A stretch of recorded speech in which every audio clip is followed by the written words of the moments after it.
Felix Mwaka said Obi has crossed too many lines. And at this time, whatever he sees, he should not complain. That statement is not standing alone. It's not ordinary. It gave a lot of connotations, implying that these people have discussed this man, that this is not the first time, this is not the second time, and this time, we're not going to keep quiet. And Phyllis Morka gave up their secret conversation on that national television.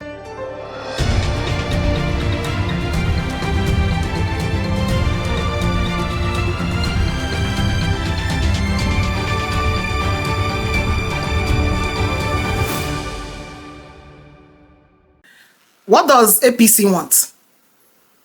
They want no opposition. They don't want opposition. They want a one-party system where nobody will challenge every decision they make on the people, where they will hold sway.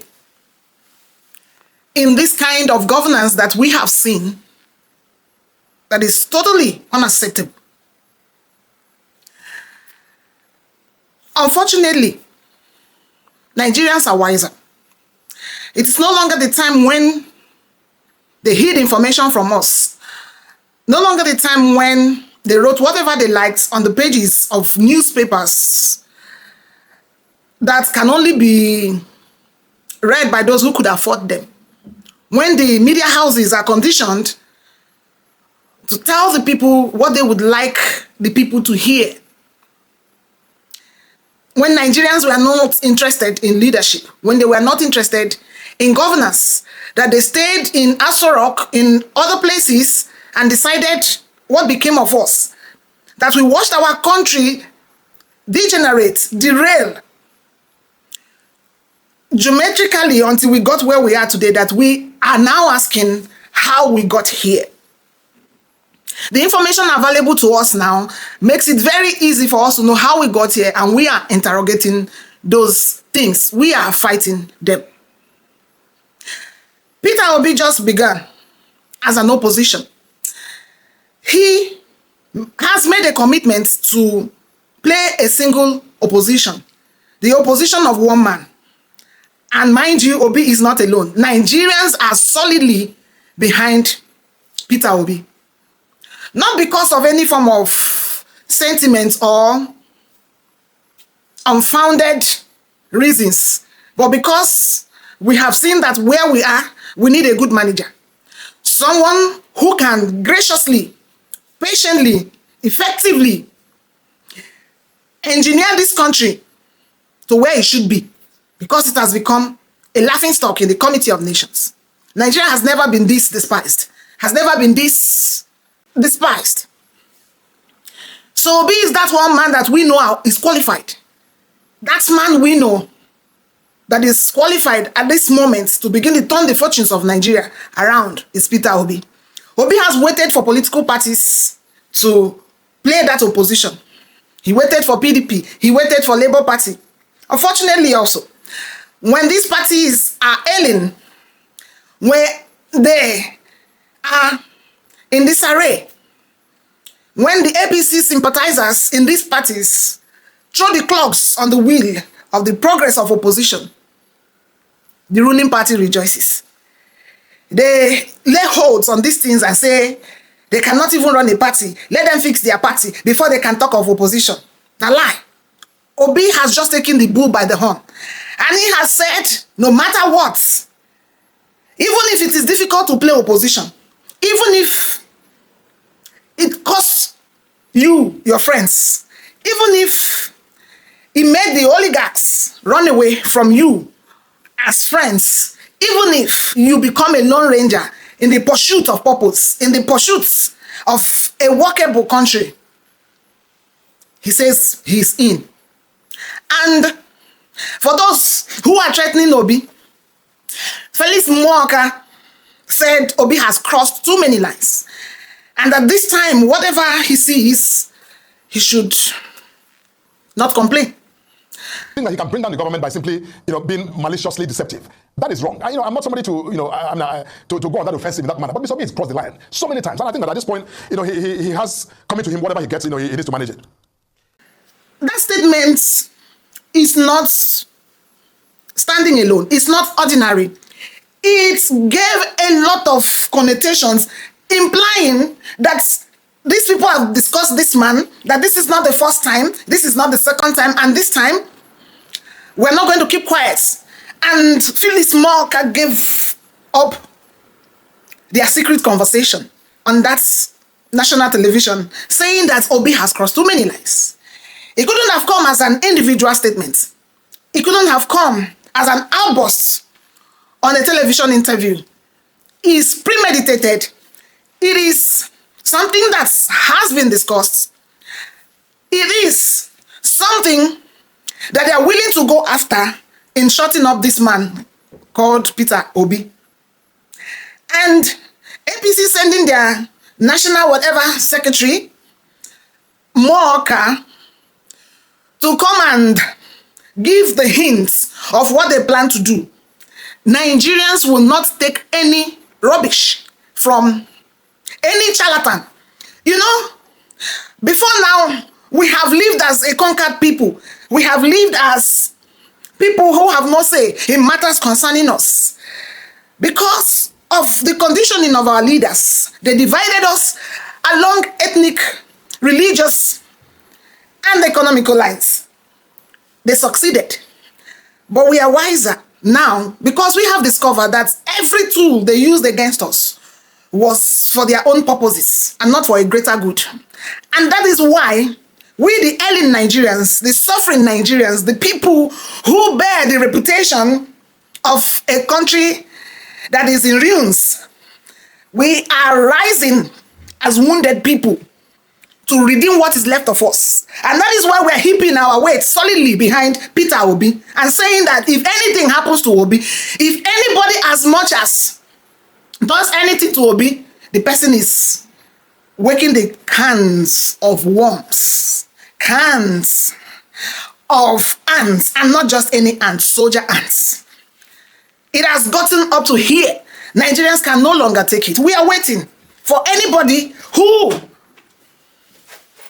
would attack Obi in the name of having crossed the line. We want to know the line Obi crossed. The opposition just started. Obi just began. Obi just the start. We want to know the lines he crossed. What lines? Was there anything Obi said in that press conference that is a lie? As far as we know Peter Obi, he is a man that is calculated. He is a man that is deliberate. He's a man that is conscious of the strength of his utterances. He is not just anybody that just comes to open his mouth. So Obi knew everything he said. And we Nigerians, we know what Obi said in that press conference. And we are in 100% agreement with what Obi said. And that is the reason you can never say he crossed the lines. Obi never crossed any lines. In fact, he hasn't even said it all. Obi has not said it all. Obi is an opposition. It is not in his duty to launder the image of the Tinubu administration, to pamper the administration, to package it rubbish. That is not patriotism. Patriotism will require that when you see someone, you see something, you say something. Our Nigerian police force taught us that. See something, say something. We are seeing something. The opposition in Obi is seeing something. And he is duty bound to bring those things to the fore. He is duty bound to call out an inefficient government. He is duty bound to call the people who took over the position they all vied for and said they are competent and able to overtake, to oversee, to implement. And now, those who took it by hook and crook are ruining our country. And he's asked to eulogize the failure that pretended to be competent. It will not happen.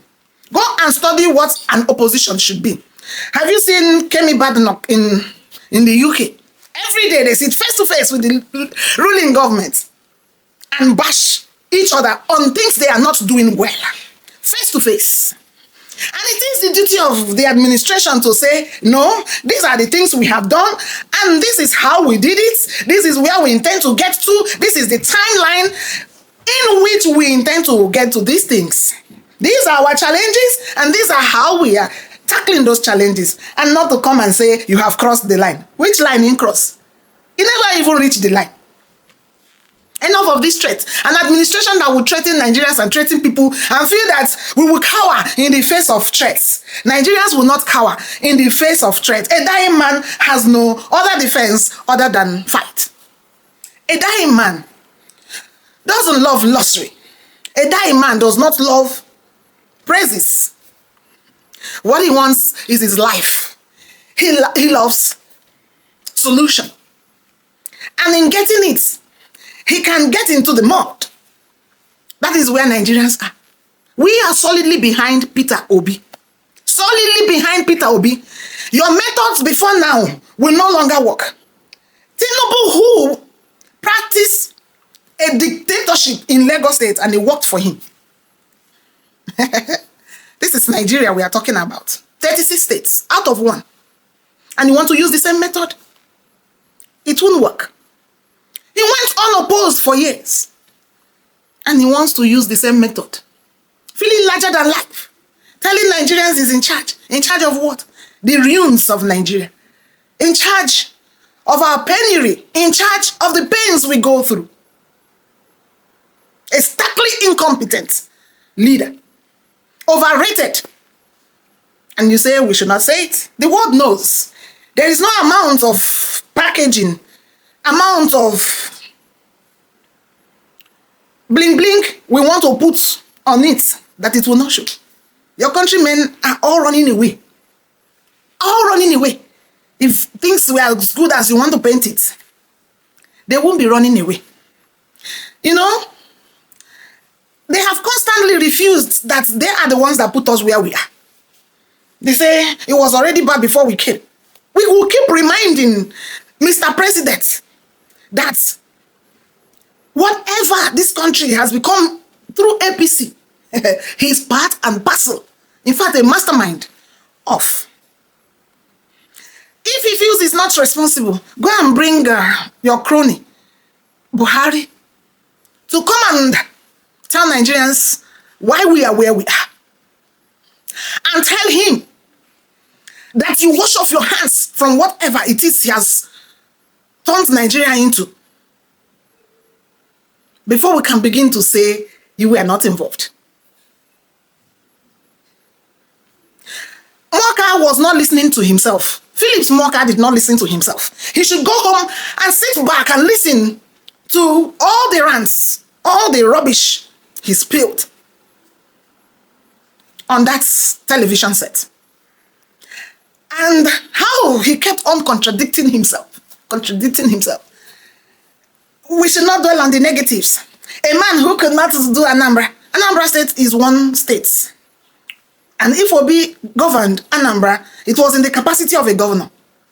You cannot use that, whatever you call it, to compare the running of a nation and the office of a president, the number one citizen of a country. You will say he's not the only person in office. He is not the only person. He has people he's working with. They are making things difficult for him. We have come to feel that this man doesn't even know what's going on. Maybe he should take most of Obi's advice to hit the streets. After all, they once told us that he's always moving around Abuja in the night. What a lie. And then people who move at night are witches and wizards. We want to see our president in the day. Not at night. Not at night. We want to, there's no secrecy, there's nothing secret about running a country. In fact, the people have to see and feel that you're doing something. So you don't have to do it at night. Move by road. Get treated in our hospitals. Tell us what you're doing with France. The agreements you have entered with them. Stop shrouding everything in secrecy like a monarchy. This is not a monarchy. Even a monarchy has representatives, people, the king's men, who bring good tidings to the people. This secrecy, this thing that we cannot see, we are trying so hard, we cannot see it. Of course, there might be a few things they are trying that are still in the pipeline and maybe about to materialize. But the results we have seen so far don't speak to they are doing anything. And that is why the opposition will talk. Mr. President says it's just 1 year and 7 months, 1 year and few months. How long does it take to begin to turn a steering to the right direction? When you are launching into the deep, in that dying moment, there is a wisdom, the adrenaline to steer your vehicle in the right direction. It doesn't take months, years. It happens in the spur of the moment. Nigerians have to see that you are doing something. Not everything they tell us, we will, we shall, we are, we want to. How long does it take? One of the things that may look like something laudable might be some portions of your tax reform bill. But unfortunately, it will not fly because you are not productive. Obi has told you that. You are not productive. You cannot tax jobless people. You cannot tax hungry people. You cannot tax urbanizing people. Government is vehement about taxes when they create the environment. So, this time will not give me the opportunity to tell this administration that they are in for a long thing. The opposition just began. And they should sit up other than looking for who to fight. Forget about Obi. Let him do his job as an opposition. And face the difficult task in your hands. Solve the puzzle of Nigeria. It's enormous enough to start running after who said what. Oh, we forgot that this is the only credible opposition we have had. That this is the only credible opposition we've had in a long time. And that is why it hurts, it pinches like needles. Why is this man saying this thing now? Why is he coming up now? He doesn't have to say anything. He shouldn't come up. He shouldn't say anything. He is crossing the lines. You want us not to have any opposition? That is why we are where we are. Credible opposition is necessary in running our country. Credible opposition is necessary in making you leave your comfort zones. Leave your Asorok and hit the roads and see what Nigerians are going through. Or perhaps the man of a president who has bragged to have done palliatives for 25 years or more is happy with people crawling to his toes for crumbs. You know, one thing about dictators and people who lack empathy is that they take joy in seeing the people on their knees begging. That is what this administration in Tinubu wants Nigerians to remain. Obi goes to the IDP camps where you have turned Nigerians to refugees in their country. He feels the pains of the people. When you are in those places and the rains beat you, the sun beats you, the mosquitoes bite you, there's no food on your plates, flies perching all over you, your life not secure. Even as a refugee in those IDP camps, you are still haunted. Then you will realize why Obi had to shout. If it is his commitment in this new year to play a viable opposition, then it's a laudable feat, and Nigerians will support Obi to the maximum. So stop crying. Stop crying. We're going to do it. It's something that has to be done. And we are in for a viable opposition. Nigeria has to work. And that's in our own time. Get to work. Get to what? Get to work.